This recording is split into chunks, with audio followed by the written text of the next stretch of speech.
Hola, muy buenos días a todos. Gracias por participar de este webinar de COEM. Hoy, bueno, cierra el año. Como es habitual a esta altura, las cuestiones impositivas empiezan a tomar color, sobre todo por el cierre fiscal. Así que nos pareció una buena oportunidad para tratar en este webinar la planificación en el cierre fiscal, en el cual tenemos el lujo de contar con Guillermo Poch. Él es de BDO.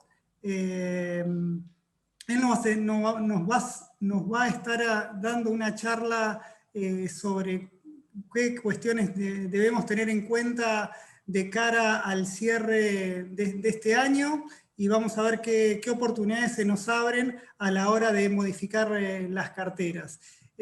Vamos a organizarnos de la siguiente manera. Ahora Guillermo va a dar su presentación. Yo voy a tener las preguntas abiertas de manera que cuando él termine podamos ir respondiéndolas a medida que ustedes vayan, yo las vaya recibiendo y se las voy transmitiendo a Guillermo.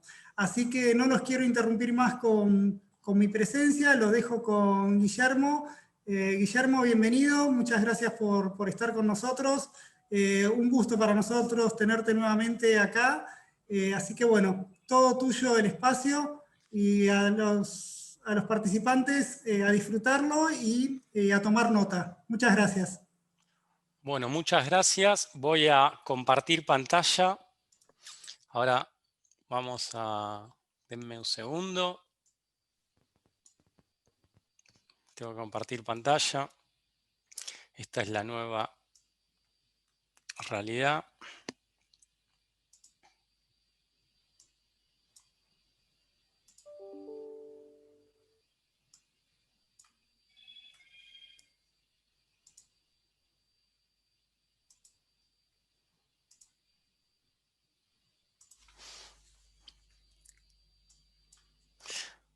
Bueno, ahí me imagino que ya están viendo la pantalla. Bueno, en los próximos 40-45 minutos vamos a hacer una presentación vinculada a qué cuestiones hay que tener presente en esta época del año, vinculado con todo aquello a planificación fiscal, claramente tanto de personas jurídicas como de personas humanas, y hacia el cierre vamos a tener un bonus track en el cual Edgardo nos va a estar ayudando para un cierto universo de personas, pero lo vamos a dejar hasta el final, como una sorpresa a dar. Y de alguna manera también comentarles cuál es la sinergia que se genera y va a ir surgiendo de la propia charla, la sinergia que se genera entre un asesor financiero y un asesor fiscal, principalmente en esta época del año. ¿Estamos de acuerdo? Cuando nosotros estamos pensando en planificación fiscal, hay algo que es muy llamativo, se conoce mucho el término planificación fiscal, todos los beneficios que trae a cabo, pero cuando uno después lo ve en la práctica, a veces las encuestas muestran realidades que uno a veces desconoce. ¿Estamos de acuerdo? Nosotros hace un tiempo hicimos una encuesta de planificación fiscal en el estudio, en el cual participaron 150 encuestados, había 10 preguntas, principalmente quienes daban respuestas eran CFOs o responsables de impuestos, tanto de empresas nacionales como multinacionales, o sea, un grupo de gente muy, muy diverso, o sea, muy heterogéneo. Y acá básicamente yo les voy a mostrar a ver qué es lo que pasa en materia de planificación fiscal desde monotributistas hasta grandes empresas.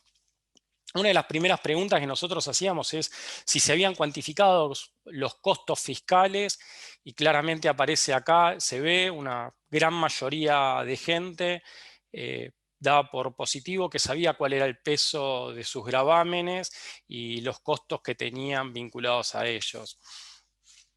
Después, otra de las preguntas estaba vinculada a si claramente cuando hacían esa estimación, cuán representativos terminaban siendo los impuestos en la totalidad de los costos. Y acá, si ustedes observan, a ver que para un 70% del universo encuestado, los costos eran muy altos o eran los más representativos, los costos fiscales. Entonces, acá ya después apareció otra pregunta: si uno sabe cuál es su carga tributaria y son muy elevados los costos fiscales en relación al resto de los costos, de alguna manera la pregunta era si se le daba importancia al proceso de planificación fiscal. Y ustedes vean cómo va cayendo el porcentaje de afirmativos. Entonces acá ya un 54% le estaba dando importancia al proceso de planificación fiscal. Pero lo más elocuente era, de alguna manera, la conclusión. Y la pregunta era: ¿cuán frecuente es ese proceso de planificación fiscal? Y ustedes, si acá lo miran, lo observan, se dan cuenta que claramente era muy bajo el porcentaje de gente que efectúa realmente un proceso de planificación fiscal. Ustedes vean que un 80 y pico por ciento de la gente sabía que tenía cuantificados sus costos fiscales, pero había muy poca gente que efectivamente hacía o llevaba a cabo acciones vinculadas a la planificación fiscal. O sea, esto es elocuente. Acá quiere decir que hay todavía un margen de posibilidades de trabajo, y vamos a ver que esto después termina siendo un proceso, y que una vez que uno lo encara, vamos a ver el rendimiento o los beneficios que produce. Entonces la pregunta es, bueno, ¿cómo se lleva a cabo un proceso de planificación fiscal? Para los que ya me escucharon, esto puede ser repetitivo. Esto, de hecho, lo escribí una vez en una nota en La Nación, que también está colgada en la página de Cohen, que uno, desde la perspectiva fiscal, la planificación se le encara desde tres aspectos. Indistintamente el nivel de compañía, el nivel de sujeto, hay tres focos que uno tiene que, o de tres perspectivas, uno tiene que llevar a cabo ese análisis. Uno es la estructura societaria, o sea, todo ese armado de la estructura puede, de alguna manera, exacerbar determinadas asimetrías fiscales que se generan entre distintas legislaciones, y aún en términos locales también esa interrelación entre el accionista y la sociedad puede tener costos o beneficios fiscales. Eso es cómo es la inversión en esa sociedad que nosotros estamos hablando. Por otro lado, uno tiene que tener en cuenta que la sociedad o la organización tiene que tener unas fronteras hacia afuera. Eso sería la estructura comercial que uno está teniendo. ¿Cómo me vinculo con ese mundo exterior? ¿Cómo me vinculo con los proveedores? Y lo último también está vinculado con que la estructura tiene un puertas adentro, y es cómo yo estoy organizado internamente de puertas hacia adentro de la estructura. Entonces ese análisis, de manera así holística, de manera amplia, puede terminar dando o beneficios o sobrecostos fiscales. Y después acá yo voy a estar hablando de un término que es la importancia de la recalificación de las rentas en cuanto a este proceso de planificación fiscal. Eso lo vamos a ir viendo. Si yo acá les comentara una definición de lo que nosotros damos en una clase de impuestos, claramente la definición sería otra, pero para mí, desde un punto de vista de planificación fiscal, a los impuestos hay que entenderlos como un binomio compuesto de cuestiones legales y económicas. ¿Estamos de acuerdo? O sea, ahí hay una convivencia entre el andamiaje jurídico y los aspectos económicos, ¿sí? Y que ante la configuración de un determinado acto en la realidad y de una estimación de una base imponible, surge ese impuesto. Entonces ahí hay que estar siempre analizando aspectos legales y aspectos económicos para, de alguna manera, entender cómo se comportan los impuestos. ¿Sí? Claramente, hay dos cuestiones que son fundamentales, que es la configuración del hecho imponible, es ese acto que acaece en la realidad, es esa acción que uno termina realizando. Y hay otra cuestión mucho más económica, que es la conformación de la base imponible. Entonces ustedes van a ir viendo que las estrategias fiscales que después nosotros vamos a estar hablando van a estar principalmente de alguna manera consolidadas en estas dos grandes columnas, pero aparecen dos más. Una está vinculada con el tiempo, que es que se denomina teóricamente el perfeccionamiento del hecho imponible, y otra está vinculada con la alícuota que resulta de aplicación. Entonces, a esa mesa está compuesta, hay dos grandes pilares, pero sobre esos dos grandes pilares pues aparece la cuestión tiempo y la cuestión porcentaje. Eso siempre hay que tenerlo presente. ¿Por qué? Porque la configuración y la estimación de los gravámenes están basadas en estos cuatro conceptos.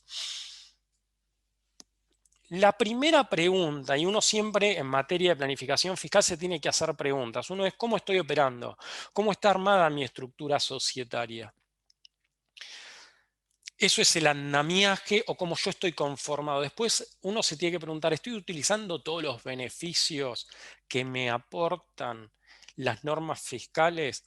Claramente, las normas fiscales tienen un origen o un raigambre que uno muchas veces no lo quiere entender, que es político. Y siempre en el ámbito político lo que se está tratando de hacer es derivar a la gente a que realice determinadas acciones. Entonces uno tiene que entender a ver si uno está utilizando o no todos los beneficios.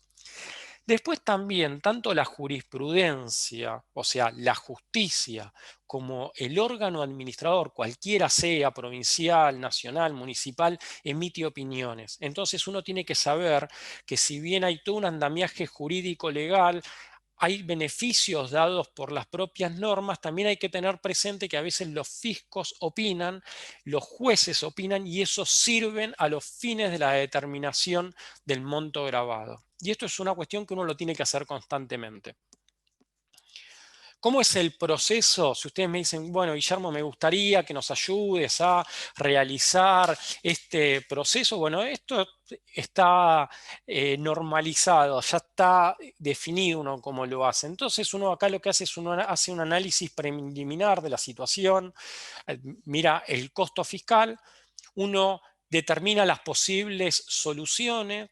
De esas soluciones se determinan cuáles son las alternativas aplicables, se implementa y después se van analizando los posibles desvíos o las modificaciones en la ley. Este es el trabajo que uno tiene que estar haciendo, que les decía anteriormente, que tiene que ser realizado de manera constante.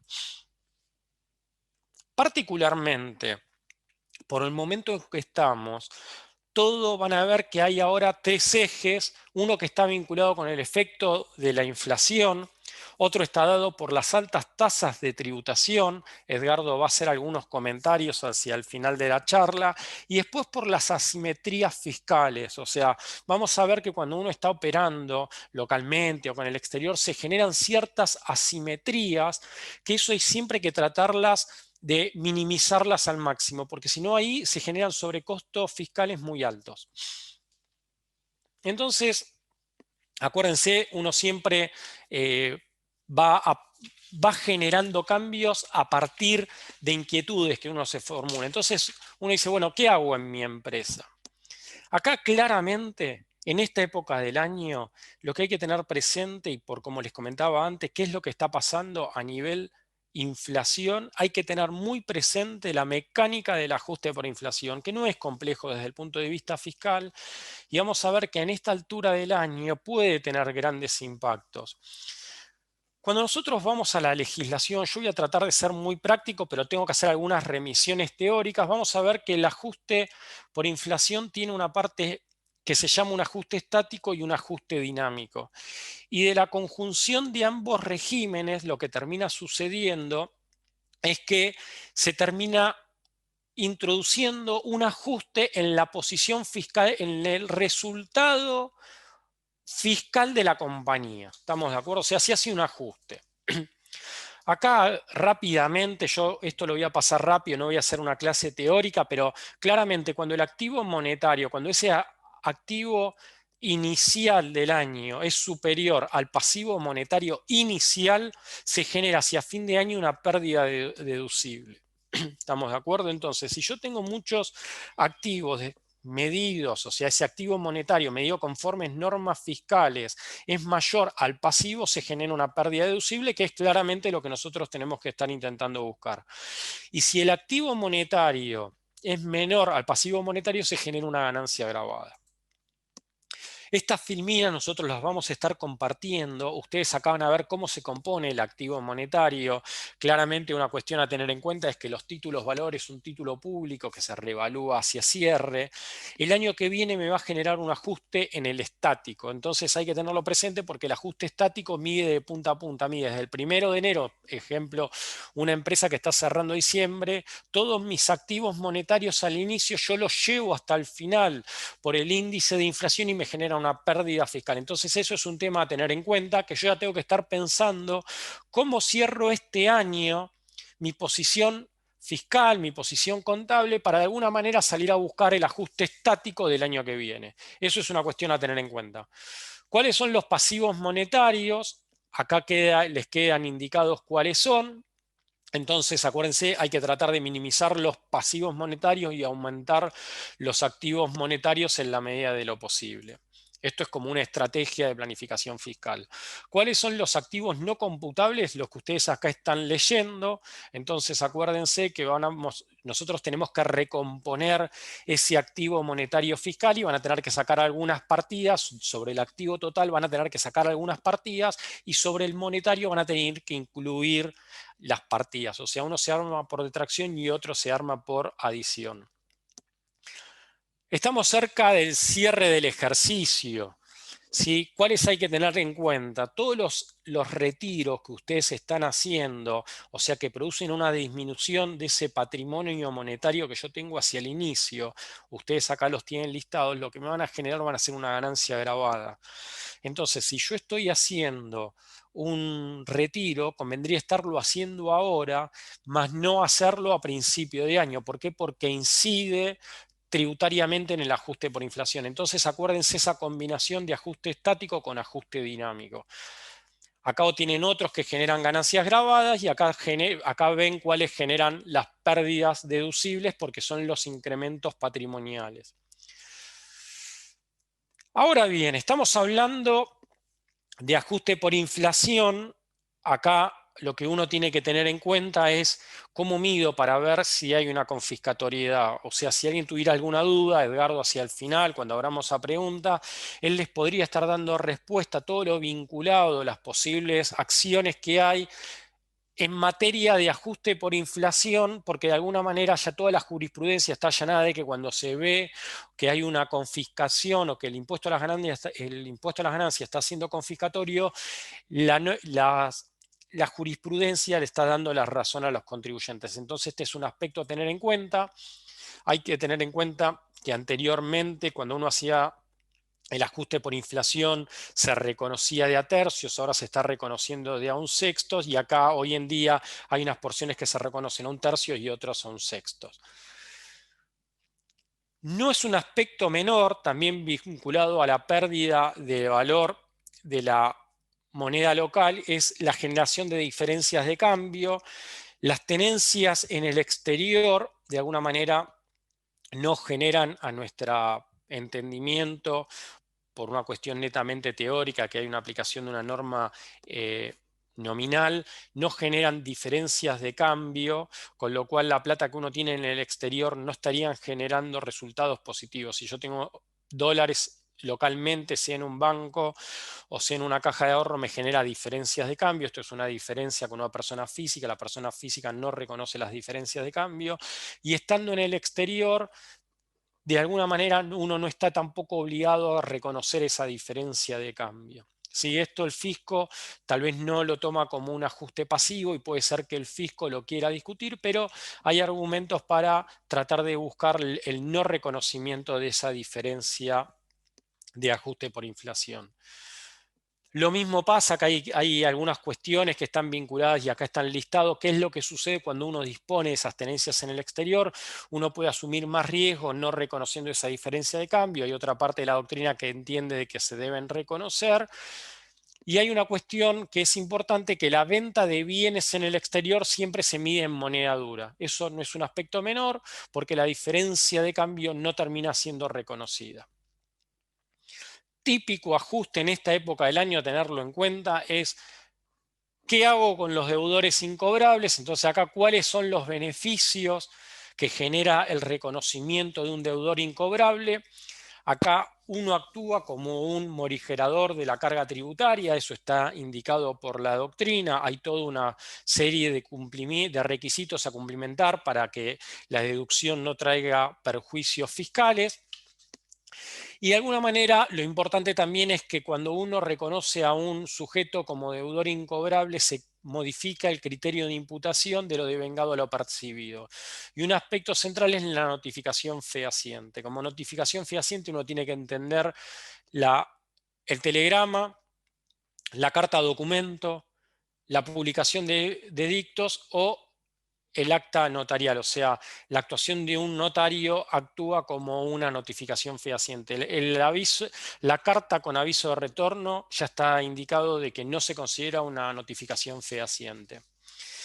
Cuando nosotros estamos reconociendo o hablamos de diferimiento, de cuestiones de tiempo, también uno tiene que tener en cuenta el devengado exigible. ¿Sí? O sea, acá uno solo no tiene que tener en cuenta de que uno se refiere a bienes que califiquen como bienes de cambio, sino también lo que uno tiene que tener presente es que hay otros activos que pueden ser encuadrados bajo esta norma de devengado exigible que al diferirse el reconocimiento de las utilidades y considerando el ajuste por inflación actúa como un atenuante en cuanto a la carga tributaria. Otro de los grandes temas a tener en cuenta está vinculado con los bienes de usos. Acá hay un análisis que uno siempre tiene que estar haciendo entre qué considera como reparaciones o mejoras. Las reparaciones son gastos, las mejoras se terminan activando. Y una cuestión no menor es cómo estimar la vida útil del bien a partir de la reforma de Macri. La obsolescencia puede ser reconocida como para a los fines de la estimación de la base imponible. Eso es algo a tener en cuenta, no es un aspecto menor, porque en la medida que uno reconoce de manera más rápida, uno termina reconociendo o la anticipación de esa amortización genera una deducción real mayor que a valores nominales. Otra cuestión no menor, que ya lo comenté el año pasado en la charla que tuvimos el año pasado hacia esta época, está vinculado con los contratos de leasing. El leasing siempre uno lo tiene que tener en el radar porque de alguna manera genera deducciones que la propia norma del impuesto a las ganancias no permite. Hay que entender que hay diferentes tipos de leasings y esos leasing tienen una forma de reconocer las utilidades. Hay un caso muy particular en el caso de los bienes intangibles, que es únicamente cuando son reconocibles o son deducibles, cuando tienen una vida útil cierta y estimada, son deducibles como tales desde un punto de vista del impuesto a las ganancias. La figura del leasing en la forma del reconocimiento de las utilidades permite la deducción por la adquisición de intangibles. Y en el caso particular de los terrenos hay que tener presente de que siempre quedan encuadrados como compra-venta financiada. Eso es un aspecto no menor porque si alguien está pensando en utilizar o la misma posibilidad que nos dan los leasing desde como beneficio normativo, el terreno no puede ser encuadrado como tal. Ese es un aspecto a tener en cuenta. Para ir cerrando la parte de las personas jurídicas, acá lo que hay que tener muy presente es que los bienes de cambio se revalúan a cierre de ejercicio. O sea, todo mi stock se revalúa por últimas compras. Entonces hay que tratar de no adquirir en los últimos momentos del año porque se me revalúan todos mis stocks y al ser más alto mi existencia al cierre, el costo de las mercaderías vendidas es más bajo, con lo cual mi costo de mercadería vendido sería menor. Una cuestión a tener en cuenta que surge por normas reglamentarias es que los componentes financieros son deducibles en el ejercicio de que se devengaron, no en el ejercicio de la venta del bien. Con lo cual uno ahí puede estar anticipando o incrementando los costos del ejercicio. En cuanto a los bienes de uso, se da una situación particular. Siempre hay que reconocerlos, los bienes de uso, a valor de contado. Los costos financieros se reconocen por devengamiento. Las diferencias de cambio posteriores a la compra no son activables, son deducibles en el ejercicio que se generaron. Y a diferencia de los bienes de uso, uno tiene que buscar que el bien de uso, uno comprarlo hacia fin de año, porque de alguna manera uno gana la amortización, porque uno considera venta, o sea, es amortización por año de alta completo. Por último, si uno está hablando de adquisición de bienes de uso, tiene que tener en cuenta si uno vendió o no vendió bienes, porque la norma contempla la posibilidad de no reconocer las utilidades de aquellos bienes de uso y actualmente inversiones que tienen como destino el reemplazo de otro bien. ¿Sí? Acá ustedes van a ver un listado de las cuestiones a tener en cuenta, o sea, de alguna manera la norma o a partir de la reforma Macri hay dos cuestiones centrales de que hoy los inmuebles rurales pueden ser incluidos y los bienes dados en locación con anterioridad la FIP era reticente a tomarlos, hoy en día se pueden incluir bajo este instituto del régimen de venta y reemplazo. Cuando nosotros estamos hablando de personas particularmente jurídicas, uno lo que tiene que tener en cuenta es la aplicación de que conviven dos normas vinculadas a ámbitos totalmente diferentes, que son las normas contables y las normas impositivas.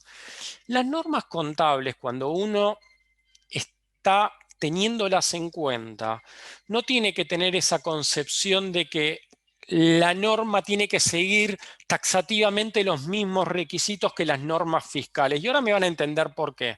Las normas fiscales sirven para la toma de decisiones, lo que se miden es el patrimonio, se miden los resultados, la gestión de la compañía. Y las normas fiscales lo que intentan buscar es la determinación de la carga fiscal. Claramente una y otra están íntimamente vinculadas. Yo no puedo desdecirme en cuanto al criterio de aplicación de una norma fiscal cuando yo tomé una posición claramente contable. Eso es una cuestión muy importante a tener en cuenta. Si yo determiné un criterio contable, fiscalmente no me puedo desdecir. Eso es algo a tener siempre en cuenta. Pero claramente la norma contable me puedo apartar de lo fiscal. ¿Sí? Vinculado a eso, hay un término muy importante que yo les comentaba con anterioridad o cuando estaba en la introducción de la charla, que está vinculado a qué se entiende cuando uno habla de la recalificación de una renta. En materia de planificación fiscal, lo que uno tiene que buscar es la recalificación de las rentas. Acuérdense, yo lo que estoy buscando es buscar la mejor estrategia que, sin generar contingencias fiscales, me dé el camino, el recorrido fiscal menos oneroso.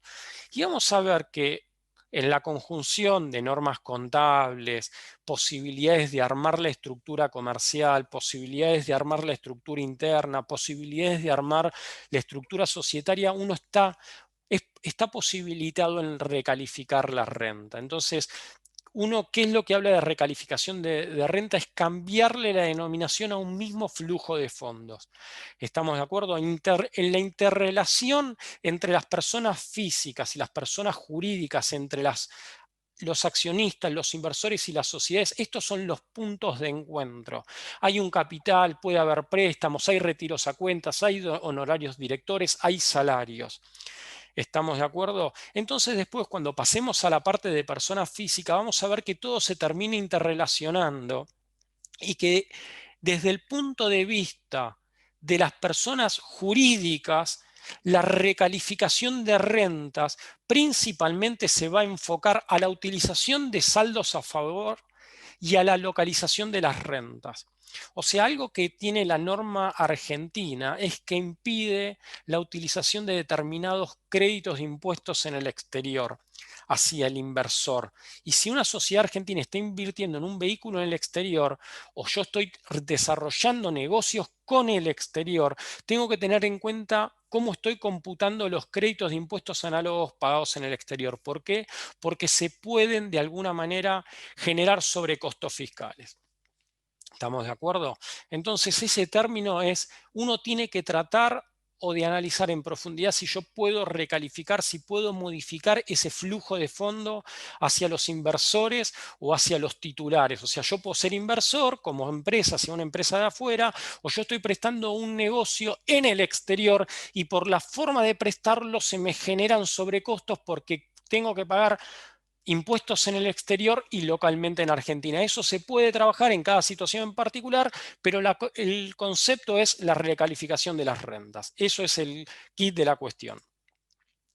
Ahora, yo como persona humana, ¿cuáles son las cuestiones que tengo que tener en cuenta? Claramente hay dos universos, están vinculados entre ellos, entre impuesto a las ganancias y el impuesto sobre los bienes personales.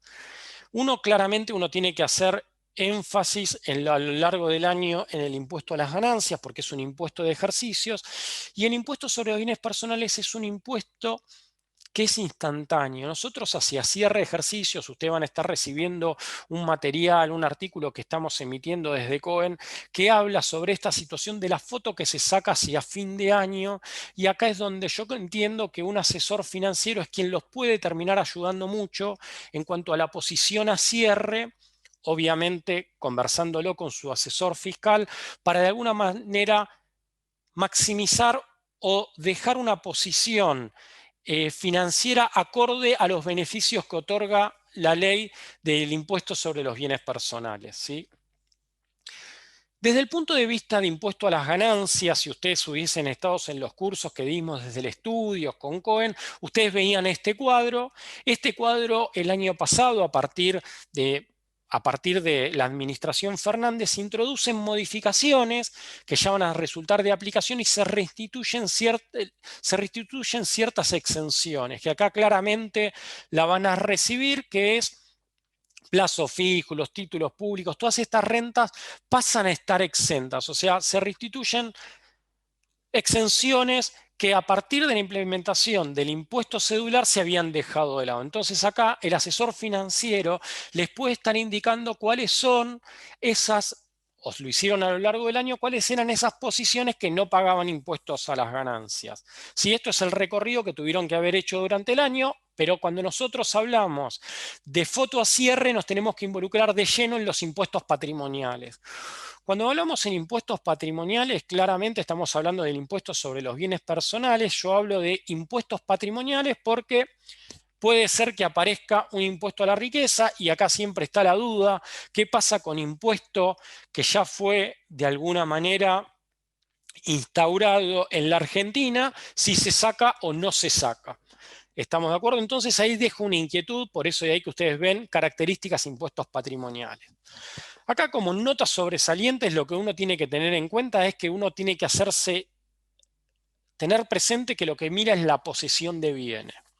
Hay otra cuestión importante que se habla de la asignación de los bienes, y acá hay que tener el término generación, porque es quien lo tiene que terminar declarando, y acá vamos a hablar principalmente de una situación entre cónyuges, y después hay que tener en cuenta de que uno siempre tiene que estar analizando que en materia de umbrales, por efecto por la inflación, esos umbrales van perdiendo valor real.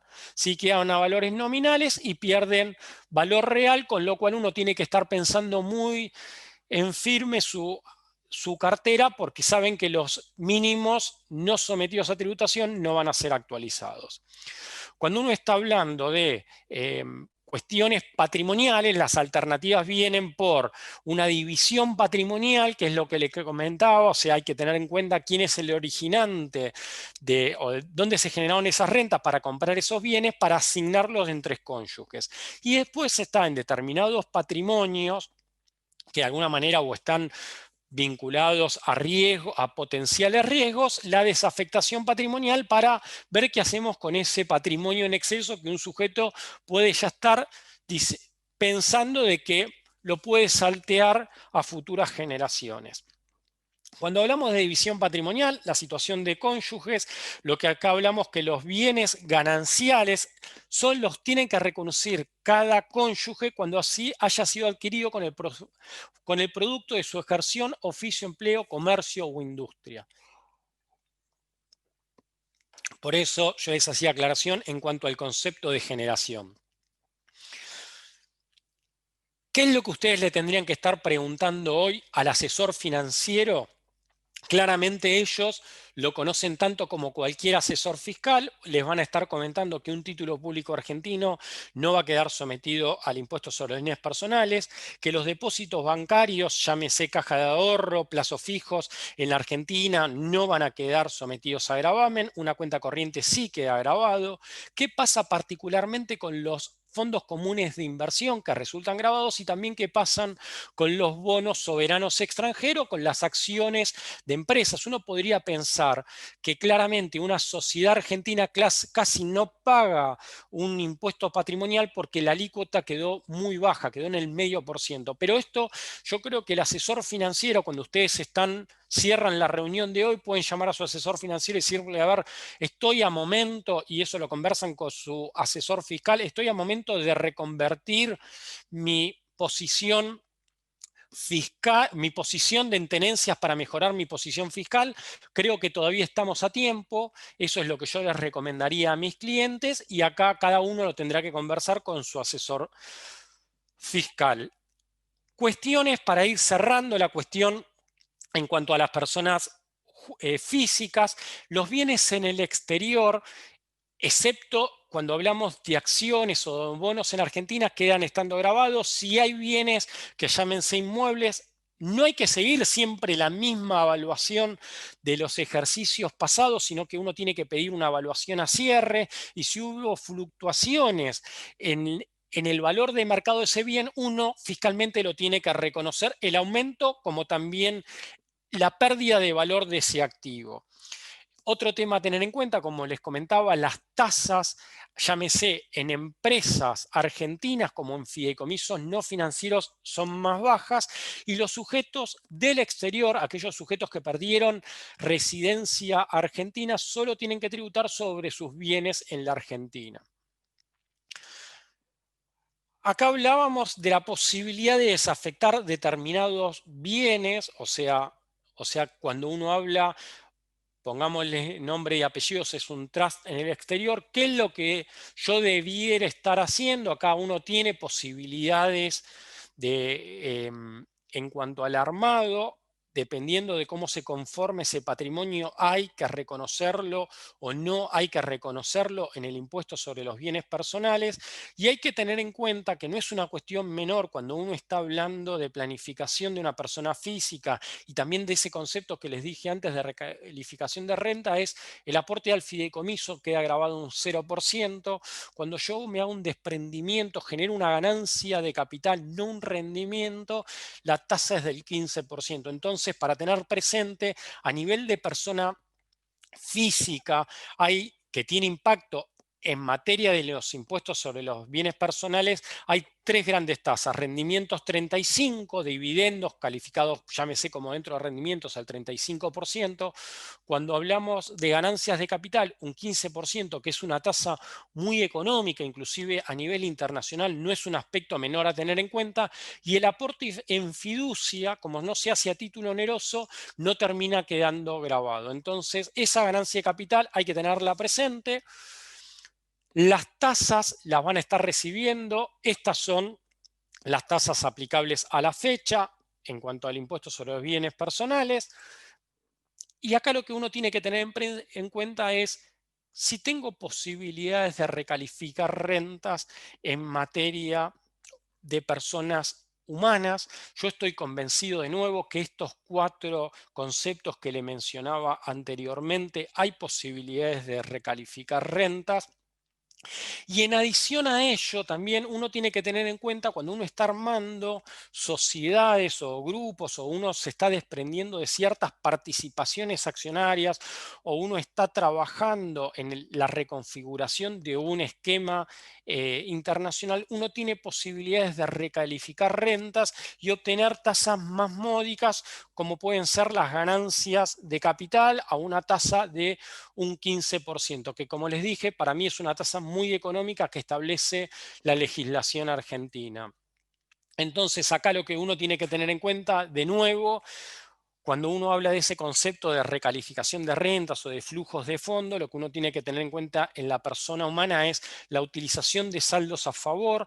A veces no convienen los diferimientos de los reconocimientos de los créditos de impuestos análogos pagados en el exterior, porque al exponerlo a la inflación y estar valuados a valores históricos se genera una pérdida de valores.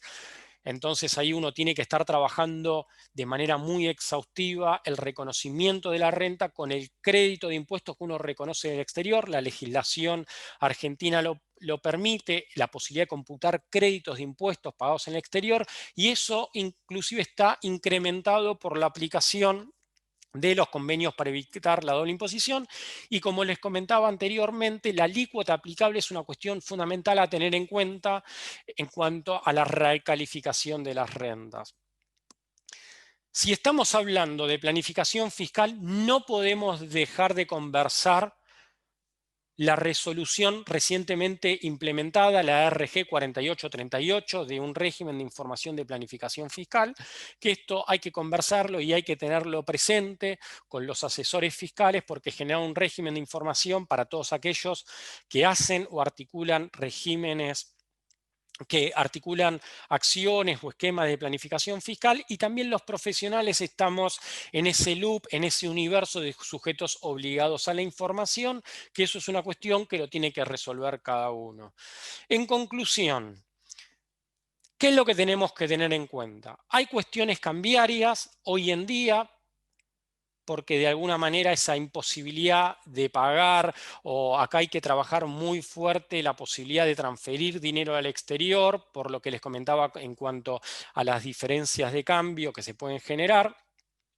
Hay otra cuestión fundamental a la localización de las rentas, cómputos de crédito e impuestos, pagar bienes personales, pagar impuesto a las ganancias, cómputos de crédito de impuestos, y otras cuestiones que están vinculadas a aspectos financieros, que es el sopesar muchas veces de la licuación de los saldos a favor por la exposición en la inflación.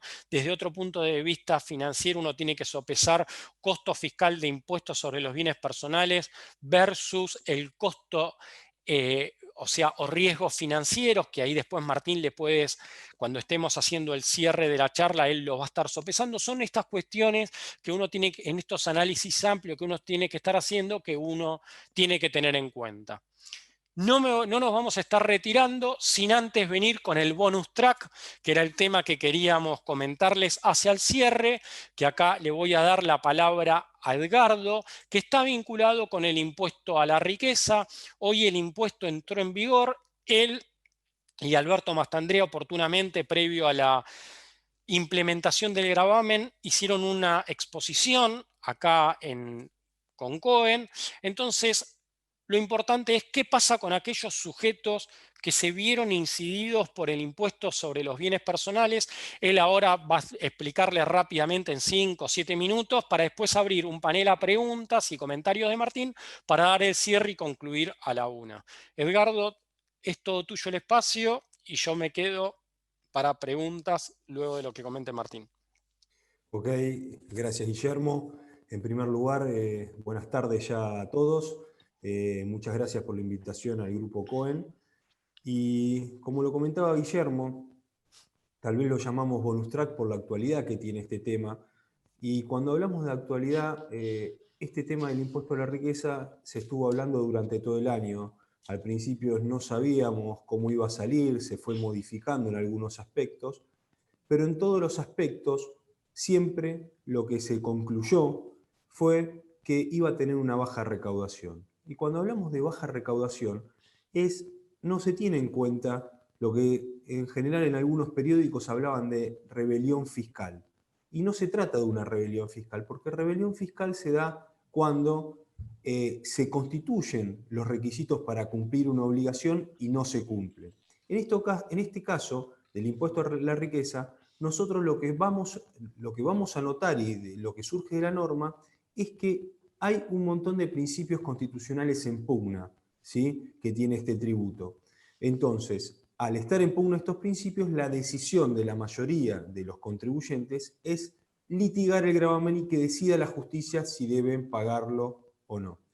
Cuando hablamos de principios constitucionales en pugna, el primero de ellos, que también que lo mencionó Guillermo al hablar del ajuste por inflación, se da en este caso lo que es el principio de confiscatoriedad, ¿no? Porque estamos ante un impuesto análogo al impuesto sobre los bienes personales y vamos a tener alícuotas de hasta el 7,5% para algunos sujetos que tengan bienes en el exterior. Y cuando hablamos de la confiscatoría en estos impuestos patrimoniales, nosotros lo tenemos que tener en cuenta conforme a lo que tiene que ver con si la parte sustancial, si la alícuota absorbe parte sustancial del rendimiento, no del patrimonio. Vamos a tener algunos bienes que nos van a dar un rendimiento del 1, del 2%, y vamos a estar pagando por ellos alícuotas de hasta el 7,5%, del 5%. Con lo cual, en muchos de los casos, este planteo de confiscatoriedad lo vamos a tener que plantear con un informe pericial. Ya la Corte, en fallos antiguos, se expidió sobre la inconstitucionalidad de los gravámenes patrimoniales, como en Hilario de Olmos. No es un fallo viejo que hablaba sobre cuando la parte sustancial de la alícuota absorbía parte sustancial de los rendimientos que generaban ese patrimonio. Después, otro de los principios también, y vamos a pasarlo rápido para ir después a las acciones procesales, otro de los principios que está en colisión, ¿no?, es el principio de seguridad jurídica. A mediados del año 2016 estaba el blanqueo impositivo, que el Estado, por un problema también de caja, dijo: vamos a hacer un sinceramiento, vamos a traer al blanqueo muchos patrimonios, ¿sí? Y nosotros nos comprometemos a que a partir del periodo fiscal 2018 van a tener todos los contribuyentes una alícuota en bienes personales del 0,25. A fines del año 2019, 2 años posteriores a ese sinceramiento fiscal, la alícuota de bienes personales subió, ¿sí?, borrando con el codo lo que fue la ley de sinceramiento. Con la ley de solidaridad suben las alícuotas, y no solo eso, que hoy en día nos encontramos con la ley del impuesto a la riqueza, que hasta lo puede llevar a una alícuota del 7,5%, cuando el compromiso sobre su impuesto patrimonial era del 0,25%. Después vamos a tener también el principio de igualdad para aquellos sujetos que van a estar pagando una alícuota más agravada por tener bienes en el exterior. También vamos a estar hablando del principio de capacidad contributiva. ¿Y cuándo se va a dar el principio de capacidad contributiva? Ya hay fallos anteriores, ¿no? Por ejemplo, en ganancia mínima presunta, que gravaba una manifestación de riqueza, una presunción de manifestación de riqueza sobre los activos. Y la Corte fue contundente y dijo: señores, los activos en algunos casos no son un significado de riqueza, ya que hay contribuyentes que tienen pérdidas impositivas y pasivos. En estos casos se va a tener que analizar aquellos sujetos que tienen que cumplir obligaciones, tienen pasivos o también tienen pérdidas, ¿sí? En estos casos también se va a plantear el principio de capacidad contributiva, porque el impuesto en sí va a ser inconstitucional. También está el principio de legalidad para sujetos, ¿no?, que hay determinadas cláusulas, ¿no?, la pérdida de residencia, ¿sí?, o el desapoderamiento de bienes, esa cláusula, ¿no?, de antielusión, cuando dice aquellos que se desapoderen de bienes 180 días de la entrada en vigencia. Con lo cual, se está aplicando en forma retroactiva una ley, lo cual está prohibido en materia tributaria, y ahí ya tenemos fallos de la Corte, Navarro Viola, Pedro Insúa, que lo establecieron. Y después, un principio constitucional que no es menor y siempre es complementario a otro, es el principio de razonabilidad.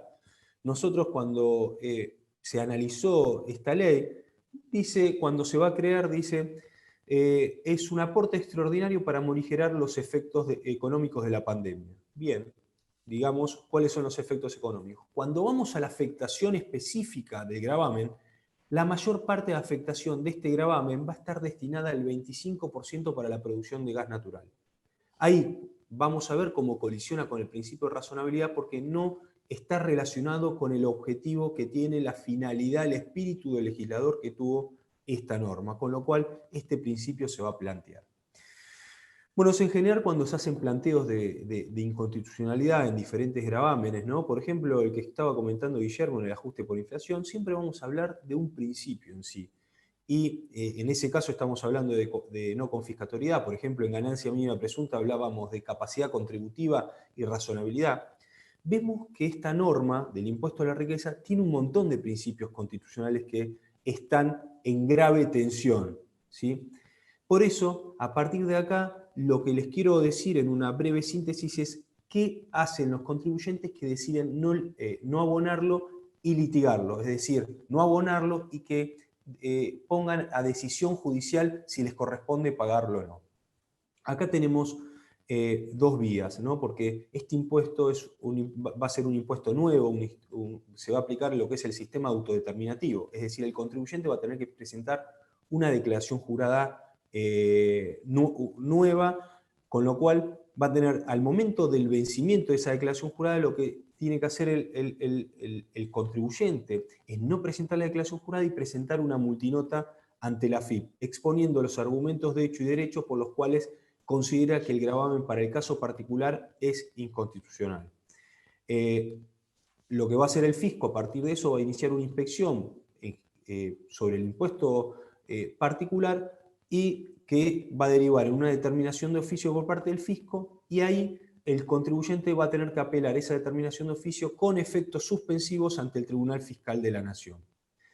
El Tribunal Fiscal de la Nación no declara la inconstitucionalidad de gravámenes, con lo cual solo se expide sobre lo que es el quantum de la obligación tributaria, no el aspecto cuantitativo. Con lo cual, una vez que se efectúa la inspección y cuando la inspección impositiva se abre, acá se va a abrir otro proceso, cuando el fisco establezca un acto que va a estar destinado en forma particular a un contribuyente en donde diga que debe el impuesto a la riqueza, ahí va a tener que presentar una acción declarativa de certeza ante la justicia federal. Y ahí vamos a tener dos procesos paralelos. Uno, la acción declarativa de inconstitucionalidad ante la justicia federal, donde vamos a declarar, valga la redundancia, la inconstitucionalidad del gravamen, y después el litigio ante el Tribunal Fiscal con efectos suspensivos. También hay un tema en los cuales se está hablando también en la actualidad que esto va a haber un pago a cuenta de este gravamen, ¿no? En base a un porcentaje. Vamos a poner un ejemplo del 20% de bienes personales del periodo fiscal 2019. Se va a establecer un pago a cuenta. En este caso, cuando se notifique el pago a cuenta, se va a tener que interponer un recurso de apelación que tiene efecto devolutivo ante el director general de AFIP y, paralelamente, una medida cautelar ante la justicia federal para que el fisco se abstenga de intimar y ejecutar el gravamen. Es decir, vamos a tener dos procesos. En este caso del impuesto a la riqueza, sobre todo con lo que tiene que ver con la confiscatoriedad, va a ser fundamental para cada caso particular porque no puede ser declarado en forma general, para cada caso particular, una pericia que sea contundente, como pasa en el ajuste por inflación, en donde nosotros podamos demostrar que el impuesto en particular es inconstitucional y por supuesto es confiscatorio porque la alícuota equivale a lo que absorbe una parte sustancial del rendimiento del patrimonio. Así que bueno, eso es un breve resumen en el tiempo que me propuso Guillermo de este gravamen. La mayor parte de los contribuyentes, nuestros clientes, tomaron esta decisión de someter esto ante la justicia porque, vuelvo a repetir, no estamos ante lo que es una rebeldía fiscal, sino porque estamos ante un gravamen inconstitucional. Estamos hablando de otra carga impositiva para los contribuyentes que ya tensa completamente con nuestra Carta Magna y entonces va a ser la justicia, los diferentes pronunciamientos quien decidan si corresponde o no el pago. Por supuesto, con una estrategia procesal lo suficientemente sólida para evitar cualquier tipo de perjuicio al contribuyente. Guillermo, te dejo la palabra, no sé si pasamos a las dudas. Sí, ahora Martín, todo tuyo. Bueno, Muchísimas gracias, Guillermo, Edgardo, la verdad súper completo el panorama que nos dieron. De mi parte, solamente comentarles bueno, que para aquellos que tengan bienes imponibles, digamos, y quieren digamos, trasladarlo a instrumentos que evitan el pago de bienes personales, afortunadamente estamos en un buen contexto financiero, digamos, más allá de la volatilidad que tuvimos este año en materia de mercados financieros, con el COVID, control cambiario y demás cosas que ya hemos venido hablando en este medio durante todo el año, nos agarra este cierre fiscal en un buen momento, en el sentido del mundo está mucho mejor, los bonos argentinos están como una buena oportunidad, la brecha cambiaria, como le hemos venido comentando en varios informes, está en un punto de entrada, digamos, son todos instrumentos que les va a permitir, en el caso de arriesgar para moderar la carga del impuesto a los bienes personales, ese riesgo de desvalorización que pueden tener los instrumentos elegidos es mucho más acotado que hace un tiempo, así que por ese sentido, dentro de toda la malaria que tuvimos este año, al menos esta paz cambiaria y este veranito en los mercados llega en un buen momento.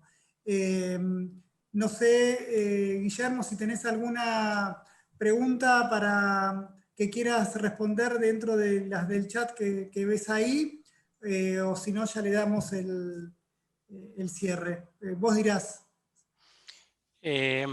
A ver, claramente voy a hacer estaba viendo las preguntas y voy a responder de manera genérica, como ustedes saben y entiendo que también lo sabe la audiencia, quedamos tanto desde el lado de Cohen como nosotros desde el lado de BDO abiertos a preguntas.